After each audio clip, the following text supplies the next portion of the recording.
भक्ति भी करेंगे और यहाँ से मार भी नहीं खाएंगे, निकल जाएंगे।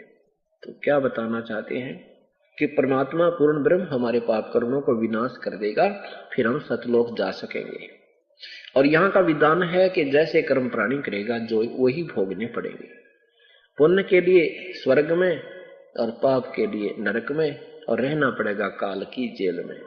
एक पुण्य एक पापी आया, एक है सोम दलेल वे, गरीबदास सतपुरुष भजन बिन, सब ही काल की जेल वे।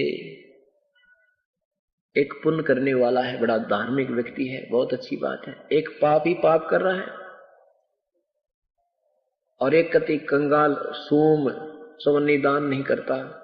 कहते जो पुण्य करता है, जिसको पूर्ण संत नहीं मिला, पूर्ण शास्त्र विधि अनुकूल साधना नहीं मिली, और ना करता पाप और करता है पाप, वो दोनों बराबर हैं। पुण्य करता है नहीं करता, ये सारे बराबर हैं। कैसे कि पुण्य के आधार पर वो पुण्यकर्मी प्राणी स्वर्ग चला गया, वहां राजा बन गया, इंद्र बन गया, देवता बन गया, 1000-2000 वर्ष वहां अपनी मलाई ने खा के पुण्य कमाई ने, और फिर वो गधा बन गया।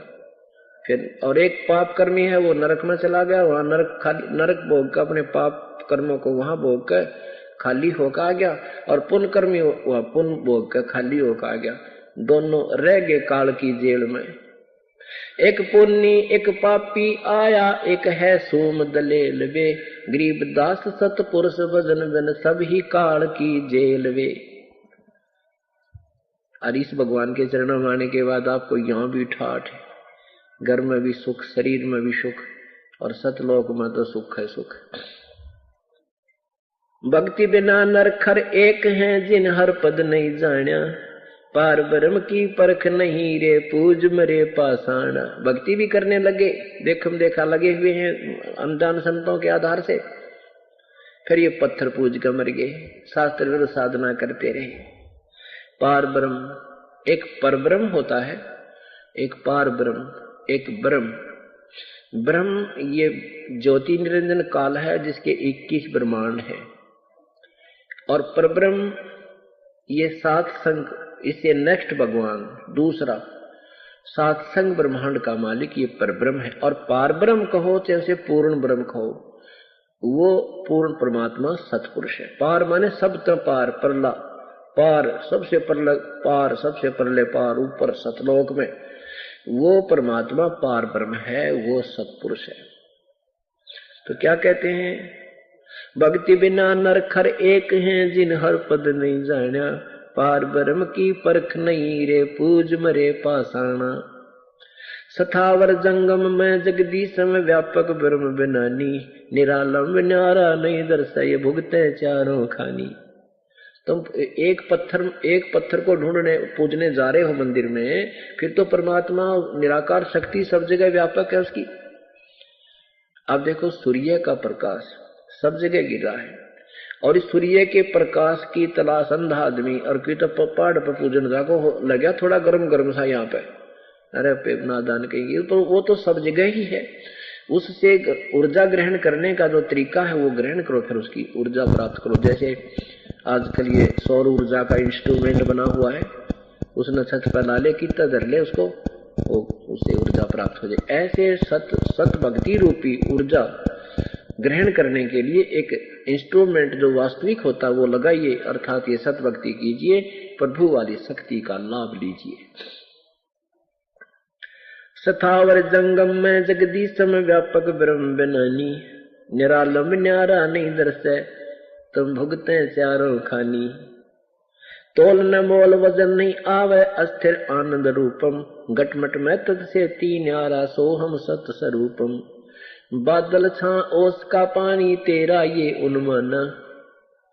जैसे आपके जीवन की सतिथि भगवान ऐसी बताते हैं कि आपका जीवन, ये मनुष्य जीवन ऐसा है जैसे ओस का पानी।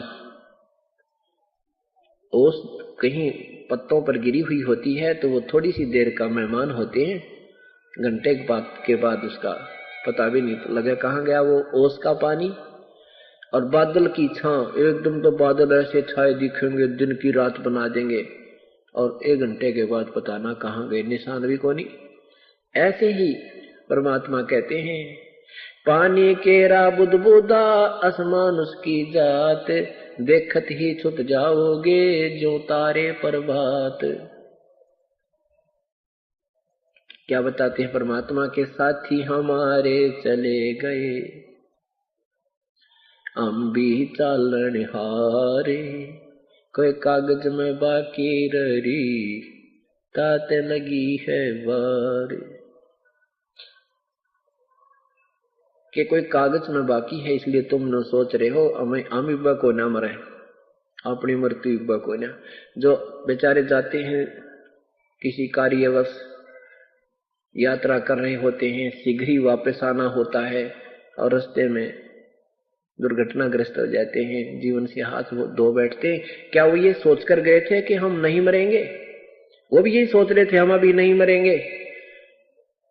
यही भूल काल ने लगा रखी है। कबीर साहब कहते हैं मौत भूल गया बावड़े, अचरज किया कौने, तन माटी में मिल जागा जो आटे में लोने।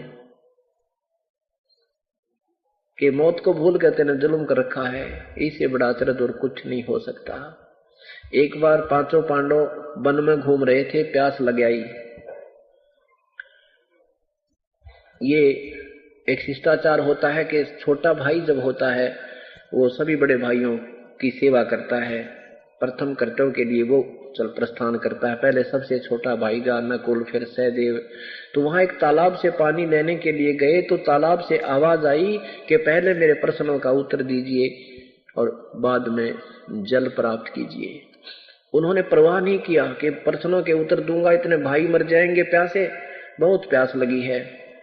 उसने जो ही लोटा उठाया पानी भरने के लिए पात्र जल की तरफ रख किया, वो मृत्यु को प्राप्त हो गया। कुछ देर के बाद सहदेव गया, फिर उसके बाद उसने भी ऐसा ही किया, नहीं परवाह की उसकी आकाशवाणी की, वो भी मर गया। फिर अर्जुन भीम गया, फिर अर्जुन भी मर गया। इसी स्थिति में युधिष्ठिर जाता है। बाद में युधिष्ठिर गया तो उसने भी सोचा भी भाई तो मरे लिए, तो भी आप भी मैं भी मरने वाला हूं, प्यास बहुत है, लगता है ये भी प्यासे मरे होंगे। उसने भी पानी पीने के लिए जो ही तालाब की तरफ हाथ किया तो आकाशवाणी की कि मेरे प्रश्नों का उत्तर दो पहले, बाद में पानी जल ग्रहण करना, नहीं तो तेरी हालत भी तेरे भाइयों जैसी हो जाएगी। युधिष्ठिर ने कहा कि प्रश्न करो कि संसार में सबसे बड़ा अचंभे की बात कौन सी है। युधिष्ठिर ने उत्तर दिया कि सबसे बड़ा अचंभा यह है कि हम रोज दुनिया को मरते देखते हैं, अपनी चिंता कभी नहीं करते, इससे बड़ा अचंभा और कुछ नहीं हो सकता। तो यहां परमात्मा भी कहते हैं कि मौत भूल गया बावड़े, इतना अचरज किया कौन, तन माटी में मिल जाएगा जो आटे में लो। बादल छा ओस का पानी तेरा यो उन्मन, हाट पटन कृत्रिम सब झूठा यो रंचक सुख लपटाना। हाट है आटी, हाट है ये आटी बोलना दुकान।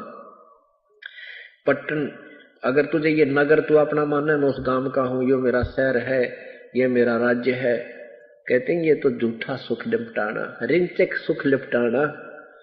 कति सब झूठ है भाई, ये कृत्रिम सब झूठा, ये रिंचक सुख लिपटाना।